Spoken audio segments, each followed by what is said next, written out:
ماه نور و رحمت و غفران کجا هستی؟ بیا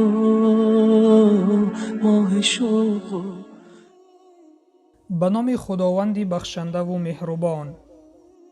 از عبدالله ابن عباس خداوند از آنها راضی باد روایت است که پیامبر صلی الله علیه و سلم از سخیترین انسانها در کاری نکو بود و تا پایان رفتن رمضان سخیتر می شد.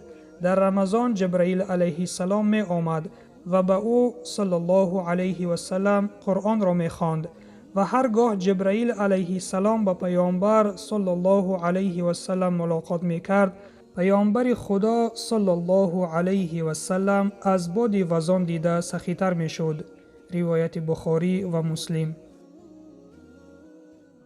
رمضان اهلا بك رمضان نرقى بك رمضان. علما در شرح این حدیث می گویند پیامبر صلی الله علیه و سلم خیلی سخاوتمند بود و در ماه رمضان سخاوتمندی اش بیشتر می شد. پس پیروان امت محمد صلی الله علیه و سلم باید پیروی از او نموده همیشه سخی باشند.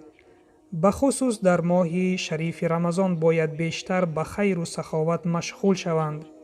هر مسلمان قرآن را در ماه شریف رمضان یک مرتبه ختم نماید، چنانچه پیامبر صلی الله علیه و سلم از جبرائیل علیه السلام قرآن را تلقی می نمود. پیامبر صلی الله علیه و سلم در ماه رمضان سخی بود و سخاوتش به همه می رسید به گونه ای که باد وزان به همه جا می رسد. رمضان اهلا بك رمضان نرقى بك رمضان. برادر و خواهر ایمانیم، از مضمون این حدیث به ما معلوم گشت که سخاوت پیامبر صلی الله علیه و سلم در این ماه بیشتر می شد. ما باید از پیامبر صلی الله علیه و سلم درس گرفته در این ماه سخاوتمان زیادتر شود.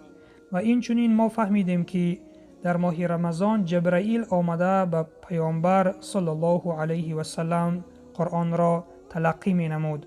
پس ختم قرآن در ماه شریف رمضان یکی از سنت ها می باشد. خوش به حال آن شخصانی که در این ماه قرآن را ختم می کنند. و شنونده عزیز، اگر تو قرآن خواندن نتانی، به تو یک توصیه می دهم. اقلاً قرآن را گوش کرده ختم ده. تلفنی که در دست داری با این می توانی قرآن را از اول تا آخر گوش بدهی. انشاءالله ثواب ختم را می گیری. پس از این تجهیزات ها استفاده بریم، چون اینها هم یکی از نعمت ها هستند که خداوند بر ما داده است. و سلام بر آن شخصانی که راهی هدایت را پیش گرفتند.